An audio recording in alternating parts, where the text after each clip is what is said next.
মানুষের স্বভাব হলো যে সে সবসময় নিজে বলতে চায়, কারুর কথা শুনতে চায় না।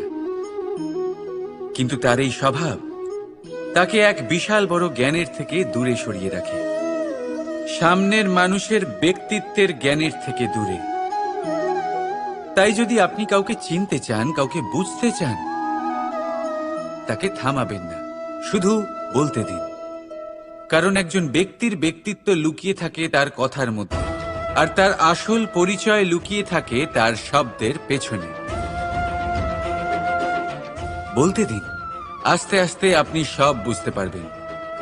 এটাই তফাৎ হলো একজন সাধারণ মানব আর একজন মহামানবের মধ্যে।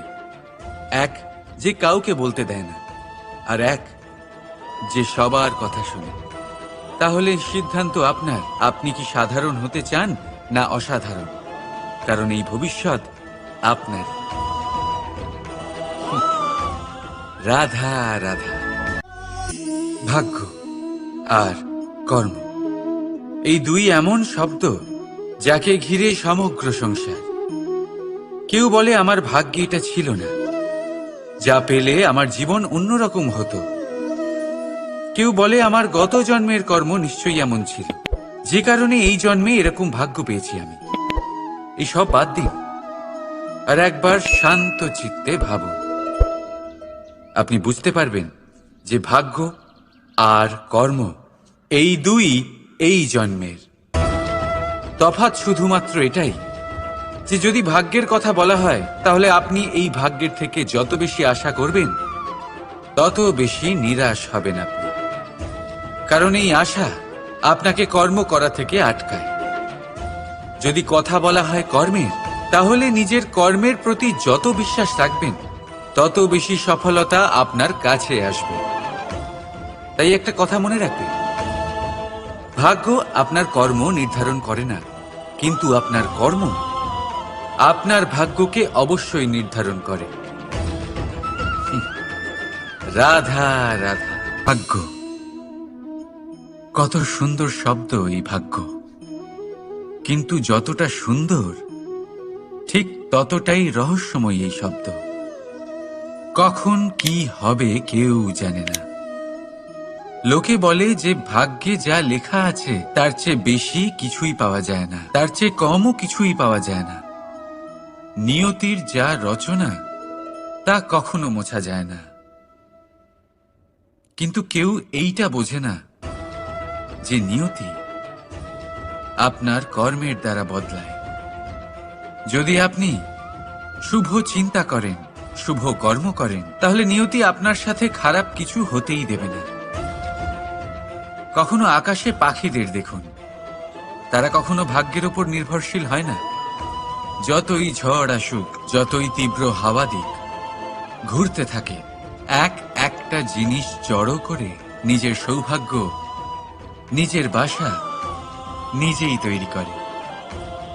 নিজের সন্তানের জন্ম দেয়, তাকে লালন পালন করে, নিজেই তাকে উড়তে শেখায়, কখনোই ভাগ্যের উপরে নির্ভরশীল হয় না সে। এই বিষয়টা আমাদেরও শিখতে হবে। তাই মনে রাখবেন, আপনার ভাগ্য নিয়তির লিখন নয়। আপনার ভাগ্য তাই যেটা আপনি দিনের পর দিন আপনি নিজেই লেখেন। কিছু নিজে পরিশ্রম করে, কিছু নিজের ভাবনার জোরে। রাধা রাধা। প্রতীক্ষা, প্রয়াস, এই দুই জীবনের অভিন্ন অঙ্গ। দেখতে গেলে আমরা জীবনে কারোর না কারোর প্রতীক্ষা অবশ্যই করি। সে কোনো ব্যক্তি হোক বা সময় হোক বা কোনো ভাবনা, সবকিছুই হতে পারে। আর দেখতে গেলে সব সময় কেউ না কেউ কিছু প্রয়াসও করে চলেছে। যেমন সাফল্য আসার প্রতীক্ষা, বিফলতা যাতে না আসে তার জন্য প্রয়াস, সুখ আসার প্রতীক্ষা, দুঃখ যাতে না আসে তার জন্য প্রয়াস। এবার প্রতীক্ষা আর প্রয়াসের মধ্যে এক ঘনিষ্ঠ সম্পর্ক রয়েছে, আর তা হল যিনি প্রতীক্ষা করেন তিনি ঠিক তাই পান যা একজন প্রয়াস করা ব্যক্তি পেছনে ফেলে আসে। তাই প্রতীক্ষা নয়, প্রয়াস করুন। এই প্রয়াসের মধ্যেই সুখের চাবিকাঠি রয়েছে।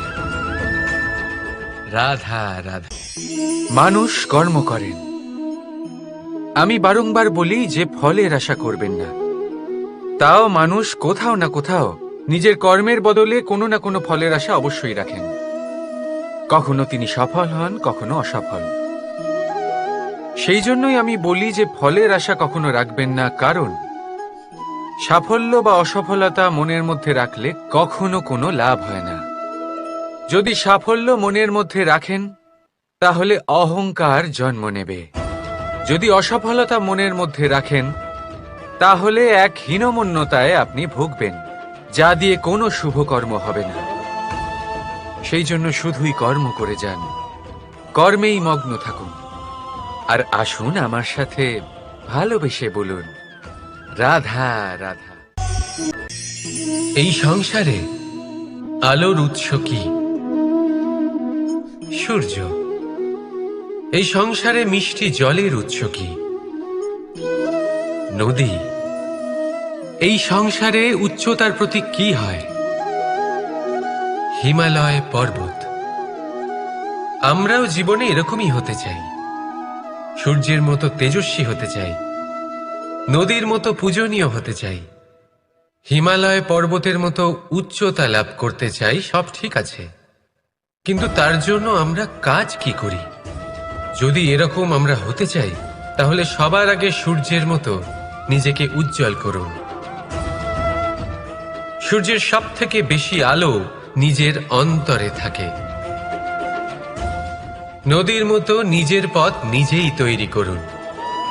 পাথরের সাথে ধাক্কা খাওয়ার পরেও থেমে না যাওয়া শিখুন। হিমালয় পর্বতের মতো উচ্চতা লাভ করতে হলে সেটার মতো অটল থাকতে শিখুন। একটা কথা অবশ্যই মনে রাখবেন, নিজেকে জ্বালাবেন তবেই সংসারকে আলোকিত করতে পারবেন। রাধা রাধা। আমাদের মধ্যে বেশিরভাগ মানুষেরই এই অভিযোগ থাকে যে মানুষ তখনই আমাদের স্মরণ করেন যখন সেই সময় আসে যখন আমাদেরকে প্রয়োজন হয়, যখন কোনো কাজ থাকে। যখনই এই সময় পেরিয়ে যায়, তাদের কার্যসিদ্ধি হয়ে যায়, তারা আমাদের থেকে দূরে চলে যান, ভুলে যান আমাদের। এবার এই বিষয়ে ভেবে খারাপ অবশ্যই লাগে।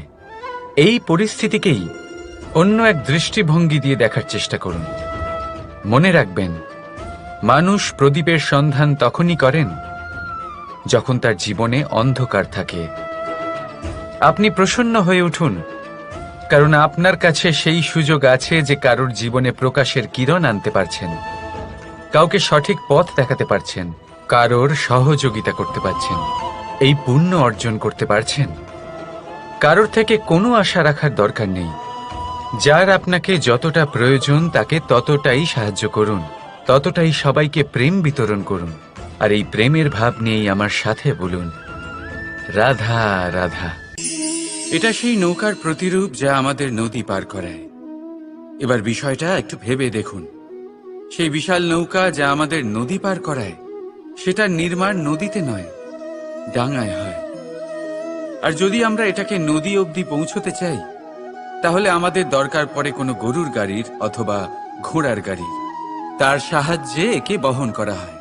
এবার পথে যদি কোনো জলধারা আসে, কোনো নদী আসে, আর সেটাকে পার করতে হয়, তাহলে তখন সেই নৌকার ওপরে গাড়ি রাখা হয়, তারপর তাকে পার করা হয়। অর্থাৎ এই যাত্রা দুজনের সংযোগ ছাড়া সম্পূর্ণ হতেই পারবে না। সেই জন্যই এই প্রবাদ আছে, কখনো নৌকা তো কখনো গাড়ি। আমাদের সম্পর্কের মধ্যে অতি আবশ্যক, আমাদের সম্পর্কের মধ্যে অত্যন্ত গুরুত্বপূর্ণ হল সংযোগ। সবসময় একসাথে চলা, সংযোগ স্থাপন করা। সবসময় সুখী থাকবেন। রাধা রাধা। বন্ধু আর শত্রু, প্রত্যেকের জীবনের একটা বড় অংশ এর উপরে নির্ভরশীল হয়ে থাকে। আপনার জীবনের সফলতা আর অসফলতাও এর উপরে নির্ভরশীল। কিন্তু এই বন্ধু এবং শত্রুদের খুঁজে পাওয়ার জন্য আপনাদের বাইরে যাওয়ার প্রয়োজন নেই, কারণ এরা স্বয়ং আপনার ভেতরেই আছে। আপনি যদি বিনম্র থাকেন, যদি আপনি নিরন্তর প্রয়াস করতে পারেন, তাহলে আপনার কোনো বন্ধুর প্রয়োজন নেই। যদি আপনার মধ্যে অহংকার থাকে, যদি প্রতি কথায় আপনার মধ্যে ক্রোধ উৎপন্ন হয়, তাহলে আপনার শত্রুর কোনো প্রয়োজনই নেই। নিজের অন্তরের এই বন্ধু ও শত্রুকে চিনুন, আর আমার সাথে ভালোবেসে বলুন, রাধা রাধা। একে চিনতে পারলেন? একে কুঠার বলা হয়। আপনারা জীবনে কোথাও না কোথাও কোনো না কোনো রূপে এটা দেখেই থাকবেন। একটা ব্যাপার নিশ্চিত, এই কুঠার ছাড়া কোনো বৃক্ষকে কাটতে পারা সরল নয়। এবার আপনি কখনো এটা ভেবেছেন, এই কুঠার, এর এই অংশ, এর মুখটাই যদি না থাকে তাহলে কি হবে? এ শুধুমাত্র কোনো বৃক্ষই নয়, তার কোনো ডালও কাটতে সক্ষম হবে না। এবারে ভাবুন, এই শুকনো কাঠের হাতল এ আমরা কোত্থেকে পেলাম? কোনো এক বৃক্ষ থেকেই। সেই ডাল যাকে কেটে ফেলা হয়েছিল এক বৃক্ষকে কাটার জন্য, এই ডালই শস্ত্ররূপে প্রস্তুত। আমাদের জীবনে আমাদের প্রিয়জন, আমাদের আপনজন যখন সময় কখনো কখনো তাদের সঙ্গ না দেয়, যদি তারা দৈন্য দশায় থাকেন, তাহলে তাদের সঙ্গ কখনো ছাড়বেন না। ওনাদের প্রয়োজন শুধুমাত্র মনোবল। তা তাদের দিন, তাদের সাহায্য করা আপনার কর্তব্য। হয়তো তাদের সাথে থেকে আপনার কোনো লাভ হবে না, কিন্তু তাদের দূরে থাকাতে আপনার ক্ষতি অবশ্যই হতে পারে। সর্বদা সাহায্য করুন, সঠিক সময় আসলে তা আপনার সহায়ক অবশ্যই হবে। রাধা রাধা। পুস্তক, পুস্তক থেকে আমরা কি না শিখতে পারি। জ্ঞান হোক, বিজ্ঞান হোক, ইতিহাস হোক, সব শিখতে পারি। কথায় আছে, একটা ভালো পুস্তক, একটা ভালো গ্রন্থ পাওয়া তা 100 ভালো বন্ধু পাওয়ার সমান। কিন্তু যদি একটা ভালো বন্ধু পাওয়া যায়, তাহলে তা গোটা গ্রন্থাগারের সমতুল্য। সে আপনাকে কর্মের বিষয়ে জ্ঞান দেয়, সাফল্যের রসায়ন শিক্ষা দেয়, সে আপনাকে ইতিহাসে অমর করে রাখবে। শুধু তাই নয়, সে আপনাকে শুধু পথই দেখাবে না, সেই পথে আপনার সাথে সঙ্গী হয়ে চলবে সে। সেই জন্য জীবনে যদি কোনো ভালো বন্ধুকে পাশে পান, তাহলে তাকে আপন করে রাখবেন, তাকে সামলে রাখবেন, জীবন সহজ হয়ে যাবে। রাধা রাধা। বর্ষা ঋতু শুরু হলেই পাখিদের মধ্যে চাঞ্চল্য বেড়ে যায়। আর সেটা হবে নাই বা কেন? বাসা ভেঙে যায়, বৃক্ষ ভেঙে পড়ে, প্রত্যেক পাখি তার থাকার জন্য একটা নতুন জায়গার, একটা ছায়ার, একটা ছাদের খোঁজে থাকে। শুধু একটা পাখি এসব কিছুই করে না।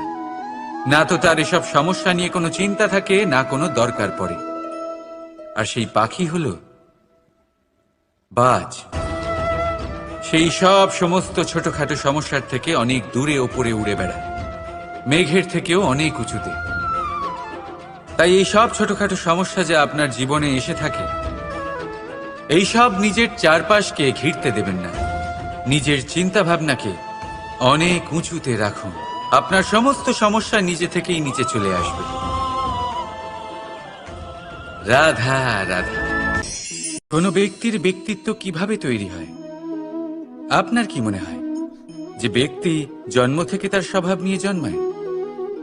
নাকি আপনার মনে হয় যে এই প্রকৃতি ব্যক্তির জন্য তার নিয়তি রচনা করে? না, এরকম একেবারেই হয় না। আমি আপনাকে বোঝাচ্ছি। যখনই বৃষ্টি পড়ে কোনো বিন্দুর দিকে দেখবেন। এবার এই বিন্দু যেখানে পড়ছে তার উপরে নির্ভর করছে তারপর কি হবে। যদি এই বিন্দু পড়ে কোনো ক্ষেতের ওপরে, তাহলে কোনো নতুন ফসলের জন্ম দেবে। যদি সে গরম কড়াইতে পড়ে, তাহলে বাষ্পীত হবে। যদি সে কোনো সাপের মুখের ভেতরে পড়ে, তাহলে বিষ তৈরি হবে। ঝিনুকের ভেতরে পড়লে মুক্তো তৈরি হবে। যদি কোনো পাতার ওপরে পড়ে তাহলে শিশির তৈরি হবে। একই বিন্দু, কিন্তু তার সঙ্গত তার ভবিষ্যৎ এবং ব্যক্তিত্ব নির্ধারণ করবে। এবার এটা তো শুধুমাত্র এক বিন্দু, তার কাজ হলো শুধুমাত্র পড়া। কোথায় সেটা সেও নির্ধারণ করতে পারে না। কিন্তু আপনি হলেন মানুষ। আপনি বাছাই করতে পারবেন যে আপনার সঙ্গী কারা হবে, কাদের সাথে আপনি মেলামেশা করে বড় হবেন। তাই তা ভালোভাবে করুন, কারণ এই নির্বাচন আপনার হাতে, কারণ এই জীবন আপনার, ভবিষ্যৎ আপনার। এবার আপনি মহান হতে চান কি না তার নির্ণয় আপনাকেই করতে হবে। আসুন আমার সাথে ভালোবেসে বলুন, রাধা রাধা। সূর্যের তাপ এতটাই প্রখর হয়, তা সমস্ত বনস্পতিকে শুষ্ক করে দেয়। পুকুর হোক, নদী হোক, সরোবর হোক, সমস্ত শুষ্ক হয়ে যায়। কিন্তু আপনি কখনো শুনেছেন সূর্যের তাপে সমুদ্র শুকিয়ে গেছে? এমন কখনোই হয় না। আর এর পেছনেই লুকিয়ে রয়েছে এক অমূল্য জীবনের শিক্ষা। সমুদ্রের মতো নিজেকে ধৈর্যশীল করে তুললে, নিজেকে সংযমী করে তুললে, সূর্যের তাপ আপনার কোনো ক্ষতি করতে পারবে না। আপনার অন্তর থেকে সেই তাপ বাষ্পায়িত হয়ে মেঘ তৈরি হয়ে সূর্যকে ঢেকে দেবে, আর তারপর হবে শুধু সাফল্যের বৃষ্টি। তাহলে আসুন আর আমার সাথে ধৈর্যের সাথে বলুন, রাধা রাধা। মানুষ অসুস্থ কেন হন? শারীরিক দুর্বলতার কারণে? না, মানুষ অসুস্থ হন তার মানসিকতার কারণে, তার বিবেকের কারণে, তার কর্মের কারণে, তার ক্রোধের কারণে। আর যখন কেউ সুস্থ হন, ঠিক হয়ে যান, তার মানে এটা নয় যে শুধু ওষুধের জন্য তিনি সুস্থ হয়েছেন। না, এটা কারোর তার প্রতি প্রেমের প্রভাব, বিশ্বাসের প্রভাব, সম্বলের প্রভাব। শুধুমাত্র ওষুধ দিয়ে কিছুই হয় না। যদি মনে প্রেম থাকে, বিবেক থাকে, বিশ্বাস থাকে, সম্বল থাকে, তবেই সেই ওষুধ কাজ করতে পারে। তাই মনে রাখবেন, এই জীবন হলো অত্যন্ত ছোট। মনে প্রেম ভাব রাখুন, মিত্রতা করুন, শত্রুতা নয়। ভালোবাসুন, বিদ্বেষ নয়। আর এই ভালোবাসার সাথেই বলুন, রাধা রাধা। মানুষ জীবনে সব সময় চিন্তা করে, ভাবতে থাকে যে তার জীবনে কতই না সমস্যা। তারপরে নিজের আশেপাশে দেখে আর ভাবে যে সবাই কত প্রসন্ন, শুধু আমার জীবনেই সমস্যা আছে। কিন্তু বিষয়টা তা নয়। শুধু প্রত্যেক ব্যক্তিরই নয়, প্রত্যেক প্রাণীরও জীবনে সমস্যা আছে। এবার মানুষ একটা পাখিকে দেখে এটাই ভাবে যে এদের জীবন কতটা সহজ। কোনো দেশেরই সীমারেখা এদের ওপর লাগু হয় না। কোথায় থাকবে সেই নিয়েও কোনো ভাবনা নেই। কত শান্তির জীবন এদের। তারপর সে একটা পিঁপড়েকে দেখে আর এটা ভাবে, কি অসাধারণ, এদের তো সারা জীবনই মাটির উপরেই অতিবাহিত হয়, খাবারটাও মাটিতেই পেয়ে যায়। কি শান্তির জীবন এদের। কিন্তু যখন কোনো ঝড় আসে, তখন সবার আগে সেই পাখির বাসাটাই ঝড়ে ভেঙে যায়। এই পাখি যে শাখাতেই গিয়ে বসে পড়ুক, তাদের উপর সবসময় সংকট থাকে যে ওপর থেকে কোনো বড় পাখি এসে তাদের উপর প্রহার না করে, তারা নিজেদের প্রাণ না হারায়। আর যদি কথা বলি পিঁপড়েকে নিয়ে, এদের উপর সবসময় সংকট থাকে যে কোনোভাবে বাতাস বা জল এদের ভাসিয়ে না নিয়ে যায়, কোনো প্রাণী ওকে পা দিয়ে পিষে না দেয়, এই পিঁপড়ে পিষ্ট হয়ে না মারা যায়। দেখুন, সমস্যা প্রত্যেকের জীবনে রয়েছে, আর এই সমস্যা আসতেই থাকবে। এর অর্থ এটা নয় যে এই সমস্যার সম্মুখীনই হওয়া যায় না, এর সমাধানও সম্ভব নয়। প্রত্যেক সমস্যার সমাধান অবশ্যই আছে, শুধু শান্ত মনে সেটা খুঁজে বের করতে হবে। তাহলে সেটাই করুন, প্রত্যেক সমস্যার সমাধান করতে থাকুন। যত সমাধান করবেন, জীবন আনন্দময় হয়ে উঠবে। যদি সমাধান না করেন, তাহলে আজীবন দুঃখই পেতে থাকবেন। আসুন আমার সাথে ভালোবেসে বলুন, রাধা রাধা। কর্ম, ধর্ম আর কর্তব্য, এই তিনটি একে অপরের সাথে জড়িত। আর অনেক সময় এই তিনটি পালন করতে করতে আমাদের সেই ব্যক্তির সামনে গিয়ে দাঁড়াতে হয়, তার বিরুদ্ধেই যেতে হয়, যাকে আমরা সব থেকে বেশি ভালোবাসি। কিন্তু সেইখানে এই যুদ্ধ কোনো ব্যক্তিগত যুদ্ধ থাকে না। এ হলো কর্ম, ধর্ম আর কর্তব্যের যুদ্ধ। এটা সরল নয়, অত্যন্ত কঠিন হয় তার সম্মুখীন হওয়া যাকে আমরা সব থেকে বেশি সম্মান করি।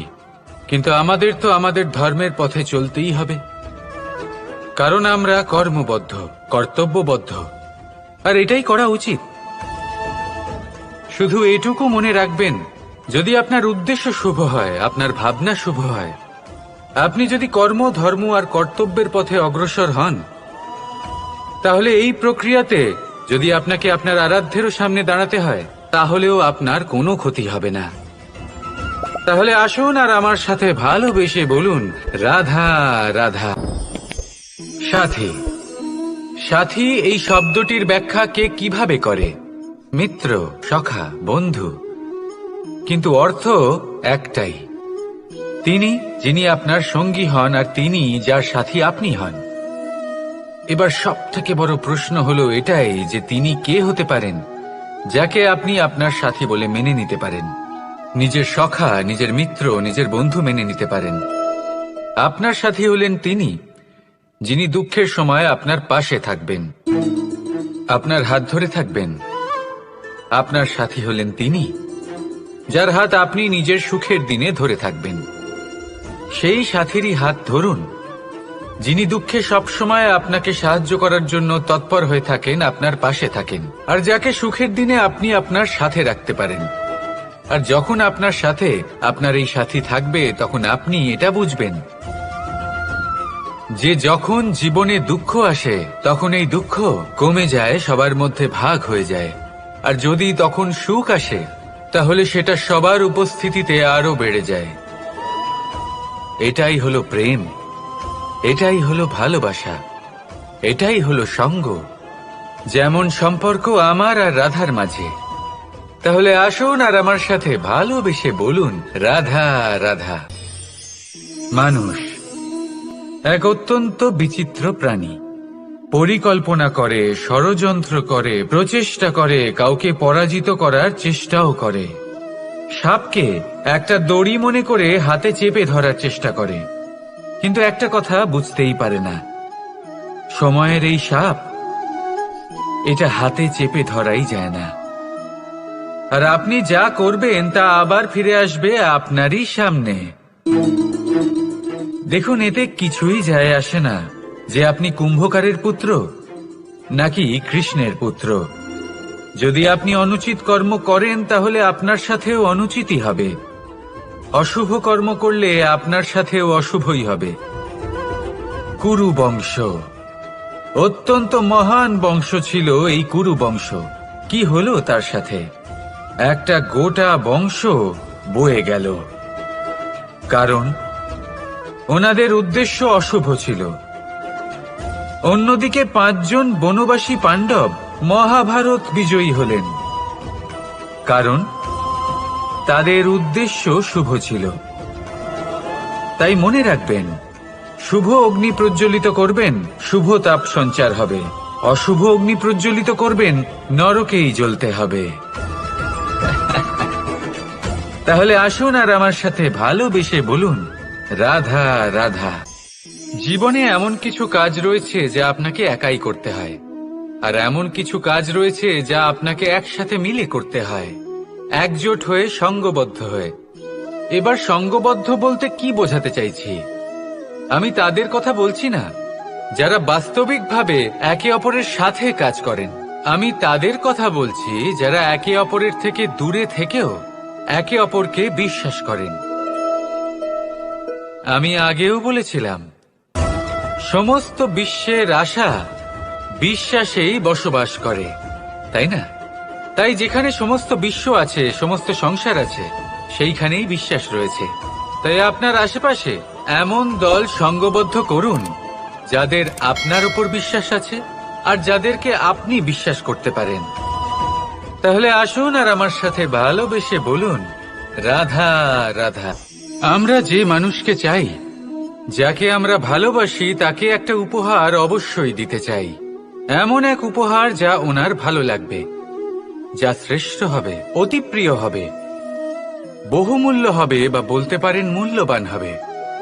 তাই আমরা কি করি? আমরা বাজারে যাই, তার জন্য স্বর্ণ, আভূষণ, হিরে, মুক্ত এইসব নিয়ে আসি। কিন্তু এটাই কি সর্বশ্রেষ্ঠ উপহার? কখনোই না। সর্বশ্রেষ্ঠ উপহার হলো স্বাধীনতা, তাকে নিজের মনের মতো বাঁচার স্বাধীনতা। যদি আপনি কাউকে স্বাধীনতা না দিতে পারেন, তাহলে সে কোথাও না কোথাও বন্দী হয়ে যায়, তার বিকাশ কোথাও না কোথাও আটকে যায়।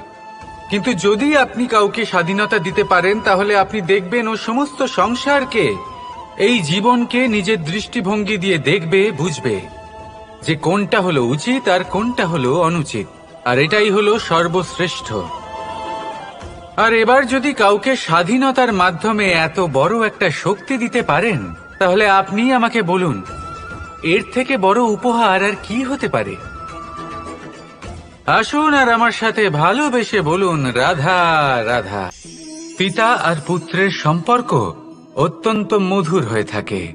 পিতা স্বপ্ন দেখেন, তাকে পূর্ণ করার সকল সম্ভাব্য চেষ্টা করেন, কিন্তু তাও অনেক সময় ওনার স্বপ্ন অপূর্ণ থেকে যায়।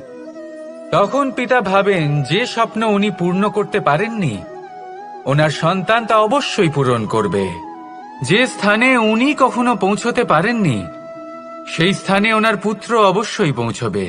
পিতা নিজের সন্তানের ভবিষ্যৎ নিয়ে সেই স্বপ্ন দেখেন, আর যখন সেই সন্তান সামনে এগোতে থাকে, তখন তার দুঃখ হয় না, বরং গর্ব হয়। ওনার ভালো লাগে এটা দেখে যে ওনার সন্তান অনেক উন্নতি করছে। কিন্তু যখন সন্তান নিজের অভিভাবকের শক্তি দেখে, তার যশ দেখে হিংসা করতে থাকে, সমস্যা সেইখানেই শুরু হয়। সেই জন্য সকল সন্তানকে এটা মনে রাখতে হবে, দেখুন, পুত্র হবার সুবাদে, এক সন্তান হবার সুবাদে, এটা হলো আপনার অধিকার যে আপনি আপনার পিতার থেকে বেশি উন্নতি করবেন। আপনার পিতাও এটাই চান, কিন্তু সুস্থভাবে এটা করুন। একটা রেখা টেনে নিন, যাতে আপনি তাতে এগোতে পারেন আর আপনার পিতার তাতে গর্ববোধ হয়, আর সেই বিষয়ে দুঃখ না হয় যে আমার সন্তান আমাকেই ছোট করার চেষ্টা করছে। ইতিহাস সাক্ষী রয়েছে, যে মানুষ অন্য কাউকে ছোট করার চেষ্টা করেছেন, সেই মানুষই ছোট হয়ে গেছেন। আর আমার মনে হয় না আপনি এটা চান, কারণ কোনো একদিন আপনিও কারোর পিতা হবেন। আসুন আমার সাথে ভালোবেসে বলুন, রাধা রাধা। প্রেম এই সংসারে এসেছিল এই সংসারকে প্রেমের শিক্ষা দেওয়ার জন্য, এই জীবনের সুখের অনুভূতি আসলে কি তা শেখানোর জন্য। কিন্তু যদি সত্যি কথা বলি, তো আমি নিজেই প্রতিদিন প্রেমের নতুন নতুন স্বরূপ দেখতে পাই, প্রেমের একটা নতুন অনুভূতি প্রত্যেক নতুন দিনে। আর তার কারণ হলো এই প্রেম অনন্ত, এ হলো দৈব। প্রেম হলো এই সংসারের সব থেকে বড় ঢাল এবং সব থেকে বড় অস্ত্র। এই প্রেম ছাড়া না কোনো ন্যায় হয় আর না কোনো শাস্ত্র, না জীবন আছে আর না অন্ত। এবার যদি এই প্রেম মনের মধ্যে বাস করতে শুরু করে, তাহলে কখনো কোনো সমস্যাই হবে না, আর যদি হয়েও থাকে তাহলে তা স্থায়ী হবে না। এই প্রেম কি না করতে পারে? এই প্রেম সমস্ত সমস্যা মিটিয়ে ফেলতে পারে, আপনার মনের মধ্যে অহংকারকেও বিনাশ করে দিতে পারে, আপনাকে সাক্ষাৎ ঈশ্বরের সাথে দেখা করাতে পারে। তাই প্রেমের দ্বারা প্রয়াস করতে থাকুন, এই সংসারের প্রত্যেক মানুষকে, প্রত্যেক বস্তুকে, প্রত্যেক জীব জন্তুকে ভালোবাসবেন। আর এই প্রেমের দ্বারাই বলুন, রাধা রাধা। মানুষের জীবনে স্বচ্ছতার একটা আলাদা গুরুত্ব আছে। যদি আপনি নিজেকে স্বচ্ছ রাখেন, তাহলে আপনার নিজেরও ভালো লাগবে, সামনের ব্যক্তিরও ভালো লাগবে, একটা অন্যরকম প্রভাব পড়বে। কিন্তু একজন শ্রেষ্ঠ ব্যক্তি কিভাবে হয়ে ওঠা সম্ভব? যার মধ্যে গুণ আছে, শিক্ষা আছে, শুভ চেতনা আছে, যিনি সৎকর্ম করেন। কিভাবে হব সেই ব্যক্তি যার মধ্যে জ্ঞান আছে? শুধুমাত্র স্বচ্ছ থাকলে তো তা হওয়া সম্ভব নয়। প্রথমে আপনাকে বুঝতে হবে যে মানুষের মধ্যে 4টি মূল তত্ত্ব আছে। প্রথম হলো তার শরীর, যার দ্বারা উনি যে কোনো কর্ম করে থাকেন। দ্বিতীয় তত্ত্ব হলো তার মন, যার দ্বারা কোনো কর্ম করার জন্য সে নিজেকে প্রেরণা দিতে থাকে। তৃতীয় তত্ত্ব হলো বুদ্ধি, যে কর্ম আমরা করতে চাই, যে লক্ষ্যে আমরা পৌঁছতে চাই, সেটা আমরা কিভাবে কোন পথে করব সেটা স্থির করা যায় বুদ্ধি দিয়ে। আর চতুর্থ তত্ত্ব হলো আত্মা। আত্মা হলো এমন এক তত্ত্ব যার কোনো সমাপ্তি নেই। আত্মা হলো অজয়, কিন্তু এরও শুদ্ধিকরণের প্রয়োজন হয়। এই 4টি তত্ত্বের শুদ্ধিকরণ করতে থাকুন, এদের নির্মল রাখুন, শুদ্ধ রাখুন। এবং এটা কিভাবে হবে? শুভ চেতনা দ্বারা, জ্ঞানের দ্বারা, এবং সবথেকে বেশি গুরুত্বপূর্ণ প্রেমের দ্বারা। আসুন আমার সাথে ভালোবেসে বলুন, রাধা রাধা। মানুষ তার জীবনে শিক্ষা এবং প্রেম এই দুই লাভ করে তার মাতা, পিতা এবং গুরুর কাছ থেকে। কিন্তু মানুষ সবথেকে বেশি ভালোবাসে নিজের মাতাকে, কারণ মাতা খুব নির্মল চিত্তে ভালোবাসে, শান্ত মনে আমাদের অন্তরে শক্তির সঞ্চার করে থাকেন, আমাদের উৎসাহ দেন, বলশালী করে তোলেন। ব্যাপারটা কিন্তু এমন নয় যে আমরা নিজেদের বাবা বা গুরুকে ভালোবাসি না, তাদেরকেও আমরা অত্যন্ত ভালোবাসি, শুধু ওনাদের কঠোর ব্যবহার দেখলে আমরা একটু ভয় পেয়ে যাই। এবার ওনাদের এই কঠোর ব্যবহার আমাদের ভালো না লাগলেও অত্যন্ত আবশ্যক, কারণ মাতার থেকে আমরা যে শক্তি লাভ করি তা যেন নিয়ন্ত্রণ হারিয়ে বিধ্বংসী না হয়ে ওঠে, আমরা যেন কোনো কুপথে না চলে যাই, আমরা কখনো যেন দোষ না করে ফেলি। শুধু সেই জন্য পিতা এবং গুরু একটু কঠোর হয়ে ওঠেন, এবং ওনাদের এই কঠোর আচরণ ভবিষ্যতে গিয়ে আমরা অবশ্যই বুঝতে পারি।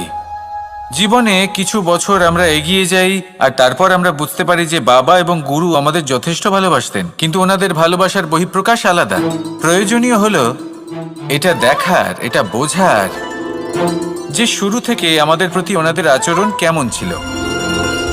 ওনাদের কঠোর হওয়ার পেছনে ওনাদের ভালোবাসাটা বোঝার চেষ্টা করুন, ওনাদের চিন্তাটা বোঝার চেষ্টা করুন, ওনাদের পথপ্রদর্শনের আড়ালে আপনার ভবিষ্যতের জন্য যে পরিকল্পনা ওনারা করেছেন সেটা বোঝার চেষ্টা করুন। তখন আপনারা বুঝতে পারবেন ওনাদের ভালোবাসাকে। আপনার মনের মধ্যে আপনা থেকেই ওনাদের প্রতি সম্মান জেগে উঠবে। নিজের পিতা এবং নিজের গুরু এই দুজনের প্রতি কৃতজ্ঞতা প্রকাশ করুন আর আমার সাথে ভালোবেসে বলুন, রাধা রাধা। জীবন কিসের উপর নির্ভরশীল? ধনের ওপর, বৈভবের ওপর, নিঃশ্বাসের ওপর? না, এই জীবন নির্ভরশীল বিশ্বাসের ওপর। বিশ্বাস নিজের ওপর, বিশ্বাস আমাদের আপনজনের ওপর। কিন্তু যখন এই বিশ্বাস ভেঙে যায় তখন মানুষের মনও ভেঙে যায়, আর তারপর সে অন্য কিছু করতেই পারে না। তখন কি করা যেতে পারে? 3টে কাজ আছে যা আপনি করতে পারেন। প্রথম, ভালোবাসা। যাকে আপনি ভালোবাসেন, যারা আপনাকে ভালোবাসে, ভুল যারই হোক না কেন, তার কাছে ক্ষমা চাইতে কখনোই সংকোচ বোধ করবেন না। দ্বিতীয় হলো বিশ্বাস। যারা আপনাকে ভালোবাসেন, আপনাকে বিশ্বাস করেন, তাদের বিশ্বাস কখনো ভাঙবেন না। তৃতীয় হলো আশা। যারা আপনাকে ভালোবাসেন, আপনাকে বিশ্বাস করেন, তাদের আশা আপনার সাথে জড়িত, তাদের থেকে কখনো কিচ্ছু লুকোবেন না। এই 3টে কাজ করুন আর এই জীবন সুপ্রসন্ন হয়ে বলবে, রাধা রাধা। মানুষের জীবনে 2 ধরনের আবেগ থাকে যা চিরকাল তার সাথে বসবাস করে। প্রথম, স্বপ্ন। দ্বিতীয়, অজুহাত। মানুষ হাজার হাজার স্বপ্ন দেখতে পারে। আমাকে এই কাজ করতে হবে, আমাকে ওখানে ঘুরতে যেতে হবে, আমায় জীবনে এই অসম্ভব কাজ বাস্তবায়িত করে দেখাতে হবে, আদি ইত্যাদি। এবার ঠিক যেমন স্বপ্ন দেখেন সেইভাবে অজুহাতও খুঁজে নিয়ে আসেন।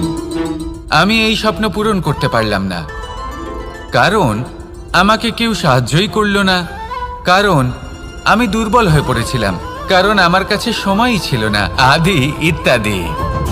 এবার সাফল্য এবং অসফলতার মাঝখানে এই ধরনের সংঘর্ষ হতে থাকে। সাফল্য তখন লাভ করা সম্ভব যখন আপনার স্বপ্ন আপনার অজুহাতের থেকে অনেক বড় হয়, আর অসফলতা তখন পাবেন যখন আপনার অজুহাত আপনার স্বপ্নের থেকে অনেক বড় হয়। আপনি যদি সাফল্য লাভ করতে চান তাহলে চেষ্টা করতে থাকুন, পরিশ্রম করুন। যদি অসফল হন তাহলে ভয়ভীত হওয়ার কোনো প্রয়োজন নেই। নিজের ভুল বুঝুন, তাকে শুধরে নিন, আবার চেষ্টা করুন। কিন্তু যদি নিজের জীবনে অজুহাত নিয়ে আসেন তখন স্বপ্ন কখনো পূরণ হবে না। আসুন আমার সাথে ভালোবেসে বলুন, রাধা রাধা। ভয়ের সাথে আমরা সবাই পরিচিত, কষ্টও আমরা সবাই পেয়েছি। কখনো কখনো আমরা অসুস্থ হয়ে পড়ি, আর এমন সময় হলে মাতার মমতা, কখনো বাবার স্নেহ, কখনো বন্ধুদের পাশে থাকার অনুভূতি আমাদের রোগ নিরাময়ে সাহায্য করে। কখনো যদি আমরা নিরাশ হয়ে পড়ি, তখন যদি আমাদের কোনো আপনজন আমাদের দুটো ভালো কথা বলে, তখন আমাদের মনোবল বেড়ে যায়। ঠিক তেমন সংসারের এই রঙ্গমঞ্চে যদি আপনি পীড়িত অনুভব করেন, কিছু শুভ কথা আলোচনা করুন, কিছু স্তুতি গান করুন, কিছু মুহূর্তের জন্য হলেও নিজের ইষ্টদেবের কথা স্মরণ করুন আর প্রার্থনা করুন। সাহস বাড়বে, শক্তিও বৃদ্ধি পাবে এবং সামনে এগিয়ে চলার পথও দেখতে পাবেন। তখন এই মন প্রসন্ন হয়ে বলবে, রাধা রাধা। কখনো কখনো অন্ধকারের সাথে লড়াই করার জন্য আমরা প্রদীপ জ্বালাই। এতে প্রথমে সলতে রাখি, তারপর তেল ঢালি, তারপর আগুন জেলে এটা প্রজ্বলিত করি। তারপর একটা সময় আসে যখন এই প্রদীপ নিভে যায়। কারণটা কি? কারণ কি এটা যে প্রদীপের প্রকাশমান হওয়ার ক্ষমতা সমাপ্ত হয়েছে? না, এই যে আগুন আমরা দেখতে পাচ্ছি, এই আগুনের জন্য যে শক্তির প্রয়োজন হয় তা আসে এই তেল থেকে। যদি এই তেল সমাপ্ত হয়ে যায় তাহলে এই প্রকাশ তাও সমাপ্ত হয়ে যায়। আর আমাদের জীবনে এই তেল হলো আমাদের কর্ম, আর এই আগুন আর এর দ্বারা উৎপন্ন হওয়া প্রকাশ আমাদের ভাগ্য। যত আমাদের কর্ম ক্ষীণ হতে থাকবে, আমাদের ভাগ্য সৌভাগ্য কোথাও না কোথাও লুপ্ত হয়ে যাবে। যে উজ্জ্বল ভবিষ্যৎ আমরা চাইছি তা কখনো লাভ করতে পারবো না যদি কর্ম না করি। ঠিক যেমন তেল ছাড়া অগ্নি উৎপন্ন হয় না, তেমনি কর্ম ছাড়া সৌভাগ্য হয় না। আর যেমন কর্ম তেমন ভাগ্য। তাই সবসময় কর্ম করতে থাকুন, কর্ম করা থামাবেন না। আর আমার সাথে ভালোবেসে বলুন, রাধা রাধা। জীবনে তিনটি বিষয় আছে, তিনটি বস্তু আছে, তারা যেন আপনাকে কখনো বশে না করে নিতে পারে। প্রথম হলো ধন। ধন যতক্ষণ আপনি ব্যবহার করতে থাকেন, যতক্ষণ তা আপনার কাজে আসছে, ততক্ষণ ঠিক আছে, এই ধন আপনার কাছে অমৃত। কিন্তু যখন এই ধন আপনাকে ব্যবহার করতে শুরু করে, বুঝে যাবেন যে আপনার পতনের সময় শুরু হয়েছে। দ্বিতীয় বিষয়, ফেলে আসা অতীত। যাই করুন, আপনি অতীত পাল্টাতে পারবেন না, আর এই সত্যিটা আপনিও জানেন। কিন্তু তাও এর বশবর্তী আমরা হয়ে পড়ি। আর যখন তাই হয়, তখন এই সংসারে আমরা যেখানেই যাই না কেন, যত বড়ই সুখ লাভ করি না কেন, সেই সব আমাদের কাছে তিক্ত বলে মনে হয়। তৃতীয় বিষয়, আপনার আশেপাশের মানুষ ভিন্ন ভিন্ন ধরনের মানুষ হয়, যাদের চিন্তা ভাবনা এবং দৃষ্টিভঙ্গি ভিন্ন ভিন্ন প্রকারের। যদি এদের বশবর্তী আপনি হয়ে পড়েন, তাহলে কেউ বলবে এটা করো, এটা ভালো। কেউ বলবে এটা করো না, ওটা করো, ওটা ভালো কাজ। কেউ বলবে এই দুটোই করো না, অন্য কিছু করো। এই কথাগুলিতে আপনি এতটাই জড়িয়ে পড়বেন যে আপনি লক্ষ্যভ্রষ্ট হয়ে পড়বেন। তাই এই তিন বিষয় থেকে সাবধানে থাকবেন। যদি কোনো কিছু বশ করতে হয়, তাহলে আপনাকে বশ করতে হবে আপনার আজকে, নিজের বর্তমানকে। এটা খুব প্রয়োজনীয়। এটা ভাববেন যে এই সময়ের সদ্ব্যবহার আমি কিভাবে করব, সময়কে শাসন কিভাবে করব, ওই কর্ম কিভাবে করব যাতে ভবিষ্যতে কখনো আমার আফসোস না হয়, বরং এই সংসার আমাকে নিয়ে গর্ব করবে, সেই কর্ম করুন। আর যখন আপনি এটা শিখে নেবেন, তখন আপনি নিজেই নিজেকে প্রকৃত অর্থে ভাগ্যশালী করে তুলবেন। আসুন আমার সাথে ভালোবেসে বলুন রাধা রাধা।